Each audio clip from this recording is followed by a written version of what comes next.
Reggae music was born in the poverty and filth of the slums of Kingston, Jamaica in the 1960s. And over the past decade, it's become the rallying cry of the not-so-beautiful Jamaicans, the street people, the dirt poor, the derelicts, the hustlers and the pushers. It's also about the Rastafarians, strange worshippers of Rastafari, their name for Haile Selassie, the former emperor of Ethiopia. Urged on by the reggae beat, the Rastas dream through a marijuana haze of a return to their ancestral Africa. Reggae and reggae bands like Bob Marley and the Wailers have become a musical rage throughout the world. But to many in the Caribbean, reggae is the sound of revolution. There are 75,000 Rastamen in Jamaica. They're easily recognised. They don't cut their hair and wear it in long pigtails called dreadlocks. They all say they're religious and worship the dead emperor of Abyssinia, Haile Selassie, as Jah, God. And through their marijuana haze, they dream of going back to Africa.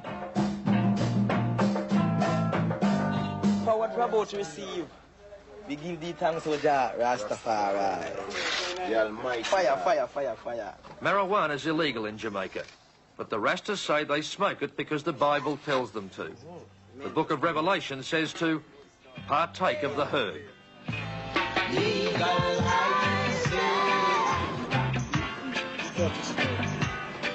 Don't criticize it. This is one reason reggae music scares the hell out of a lot of people in Jamaica. Yeah, right out. Yeah, and I will advertise it. Some call it dioufy. Some call it the weed. Some call it marijuana. Yeah. Some of them call it ganja. Never mind, got to leave. This is another reason reggae is rebel music. Bob Marley himself. Bob, how important is the ganja to a Rastaman?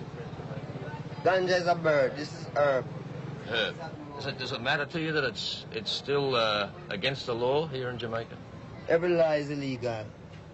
Every law is illegal. Every government upon the face of this earth today is illegal. Not one of them is legal. Since independence in 1962, Jamaica has been plagued by vicious urban crime. Only a few years back in the mid-70s, what seemed to be mindless killing was so widespread, police gave up keeping a record of the number of people being murdered.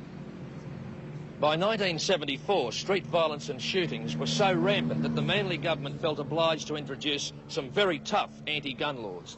And any Jamaican found with a firearm in his possession wound up at this place, what became known as the notorious gun court. And it's a pretty awesome-looking deterrent.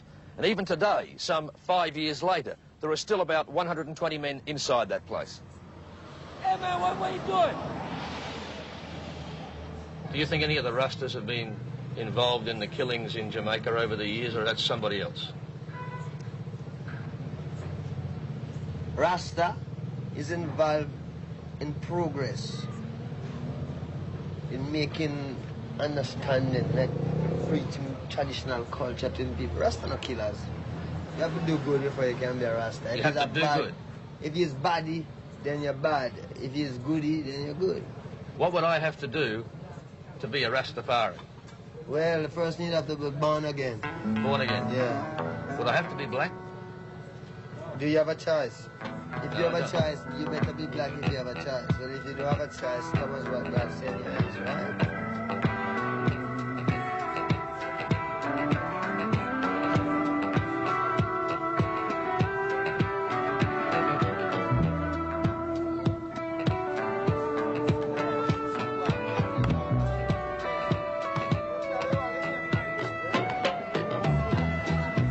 No sun will shine in my day today. No sun will shine. This is where reggae was born in the 60s to become the rallying cry of the dirt poor. To play. Not the harmless, lilting calypso of Harry Belafonte, but a menacing new sound, threatening to tear apart the island in the sun. No chains around my feet, but I'm not free. Marley and other reggae superstars, people like Jimmy Cliff, Burning Spear and Peter Tosh, have taken the revolutionary music of the offbeat Rastafarian religious cult and turned it into the biggest change in Western pop music since the Beatles. I never know what's weakness. The Rastas want to take 2 million poor Jamaicans back home to Africa. For a handful of Rastas riding on the wave of reggae popularity, it's not so much back to Africa, but back to the bank. Bob, is the message of Rastafari that you should go back to Africa? Yes, and that the earth must rule by Africa. Forward. One government. Forward, not back, forward. Yeah? Go forward to Africa, Yes. not back. Do you think that will ever happen? Do you really believe that will happen? Yeah. Even if the ganja-smoking Marley, ripped out of his head most of the day, seems hard to take seriously, there are Jamaicans like journalist Colin Campbell who don't write him off. In terms of the words which comes out of Bob Marley's music, in his lyrics, I think he's most definitely a leader. He is a leader in terms of the voice of the ghetto. But a folk hero, nevertheless. Most definitely, he is. And probably the greatest contemporary folk hero. Studio One, as we welcome our friends from Australia, our brothers George, Vernon, Gordon, and Peter. Okay, from Channel 9 now at 10 to 11 o'clock. Before we get to Tough Gang at 11, we're going to bring on the kids.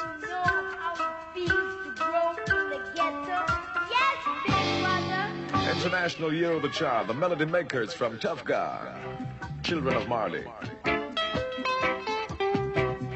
And these children are playing in the streets, observed and observed by those looking on. 10 to 11 o'clock. Children playing in the streets, on broken bottles and rubbish heaps. Another little baby got nothing to eat. Cold in the ghetto, bitter was sweet. Sitting in the darkness, searching for the light. Struggling in the ghetto, trying to do the right. 90% of Jamaicans are black, and 90% of Jamaicans are poor, and they're the same people. This is the only place these kids have got to play, on the street. They live in this area. It's called Trenchtown. It's in the western suburbs of Kingston, the capital. And somebody once quaintly called this area a human garbage tip. Well, being here and seeing how the people live, it's certainly easy to see why Trenchtown doesn't make it onto the travel brochure. Sitting in the darkness, searching for the light. Bob Marley was born in Trenchtown. He told us not to go there alone. Said we needed security, what we would call protection money. A bunch of Marley's friends wanted $1,000 to take us into the ghetto. Local police told us it was dangerous and wouldn't guarantee our safety. We took a chance, and were lucky. We met these men, former Trenchtown gunmen, street fighters who wanted us to film the filth they live in. What about the kids? They get it pretty tough too. The most important thing is the kids. Because all they do is play in the streets. Yeah. So just look at the kids, right? Most of these kids here don't have no home for themselves right now. They don't have homes. I mean, like, they're in a rented, they live in a rented place right now. Yeah. Jamaican poverty is violent poverty. And the dirt poor in Trenchtown often have nothing to do but fight, usually among themselves. You notice all the buildings here are burnt out and... Yeah. What, there used to be buildings here? Yeah. Caused to a fighting. Yeah? Yeah, Bad fighting? We have a Yeah, fire burn we for about used to a week, don't we? People get killed? Yeah, a lot of people get killed. dead too. Yeah, how many people get killed when you're fighting? Well, I'd say I put it at estimate about 700 and something people die. In the- 6 years? Yeah, in the politics. What were they fighting for? Well, We don't know. Well, nobody know what the fight was about. I really don't know. no, we just It was politics. Why did it stop?